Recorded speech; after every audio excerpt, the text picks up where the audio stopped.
우리나라 경제 성장률이 당분간 어려울 수 있다는 내용 얼마 전 월요일에 짚어봤는데요.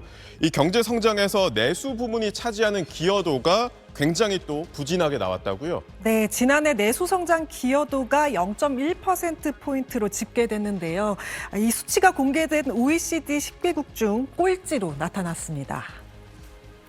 내수 성장 기여도가 0.1%포인트가 무슨 의미냐면 지난해 실질 GDP 성장률 잠정치가 2%거든요.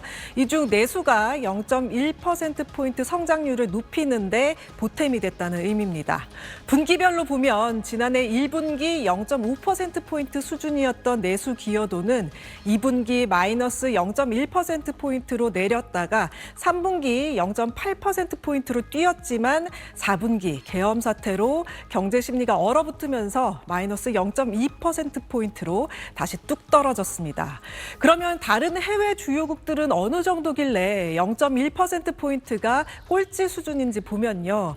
경제 규모 상위 20개국 가운데 지난해 성장률과 부문별 지출 기여도가 공개된 10개국 내수 기여도는 평균 1.6%포인트로 나타났습니다. 가장 높은 나라는 인도네시아로 5.5%포인트를 기록했고요.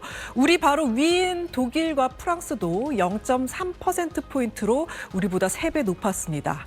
반면 우리나라가 역시 수출에 의존하는 나라인 건 확실했습니다. 지난해 우리나라 순수출, 그러니까 수출에서 수입을 뺀 성장 기여도는 1.9%포인트에 달해 가장 높았습니다. 수출이 2.9%포인트, 수입이 1%포인트로 각각 집계됐습니다. 네, 내수 부진이 지금도 문제인데 장기 하락 추세에 접어들었다는 대한상공회의소의 전망이 나왔네요. 네. 근데 이게 단기적인 요인보다는 이 구조적인 요인이 적용한다고요? 네, 이 1996년부터 2024년까지 국내 소비 연평균 성장률은 이렇게 보시다시피 꾸준한 하락세를 보이고 있는데요. 네. 소비 부진이 일시적인 경기 침체가 아닌 고령 완화, 자산 구조, 산업 같은 구조적 요인이 누적된 결과라는 분석입니다.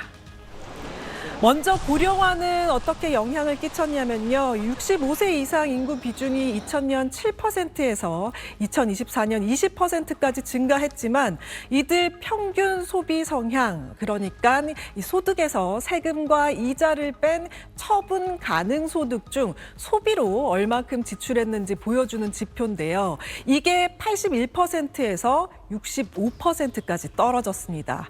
여기에 가계 자산 구조도 이 주요 요인으로 지목되는데요. 주위에 부동산에 돈 묶여 있는 분들 참 많죠. 우리나라 이 가계 자산에서 부동산이 차지하는 비중은 70.5%고요. 임대 보증금까지 포함하면 77%가 넘는데요. 여기에 따른 빚과 이자 부담도 늘고 있어서 점점 소비를 할 수 없는 상황이 되고 있는 겁니다. 또 산업의 이 고용 창출이 떨어지고 있는 것도 문제가 되고 있습니다. 고용이 돼야 이게 소비로 연결이 되겠죠. 돈을 벌어야 돈을 쓰니까요.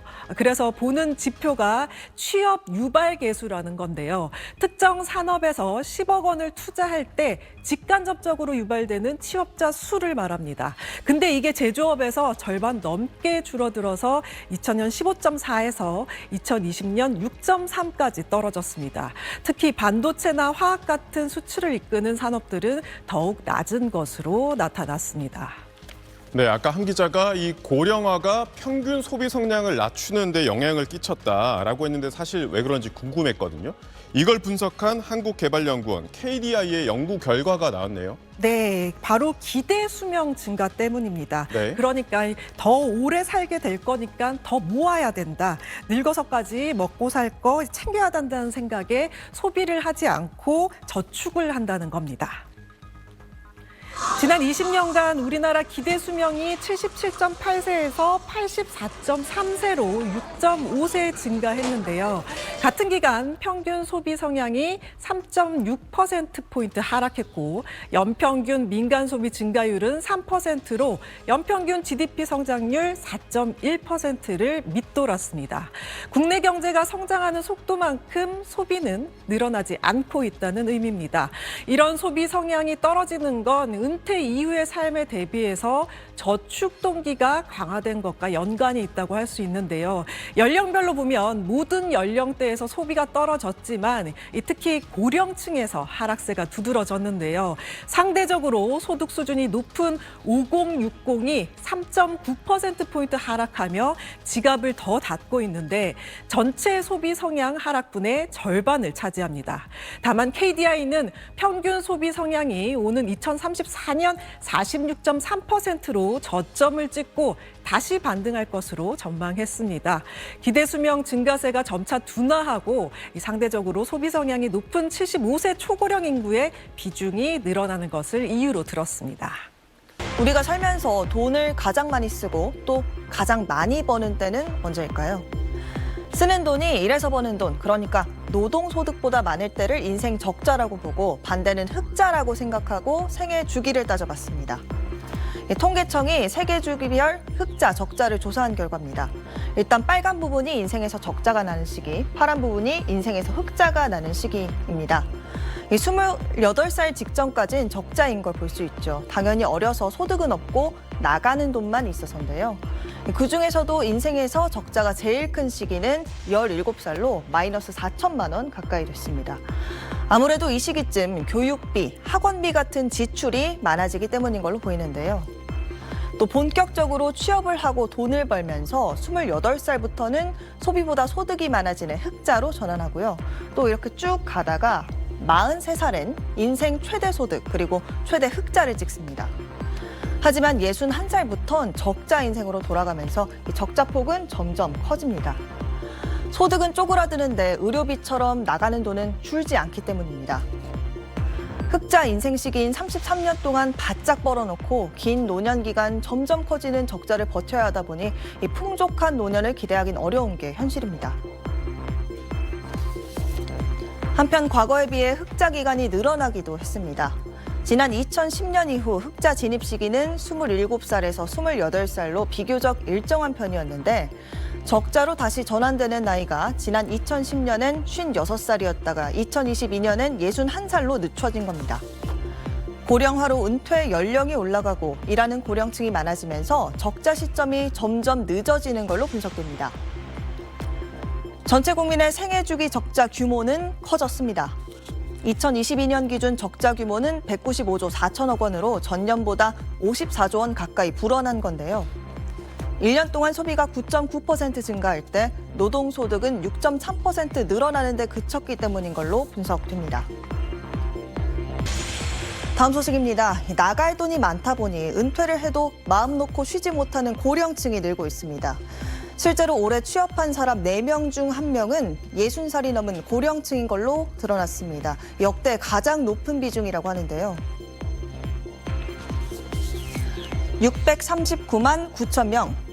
올해 들어 7월까지 집계된 60세 이상 고령층 취업자 수입니다.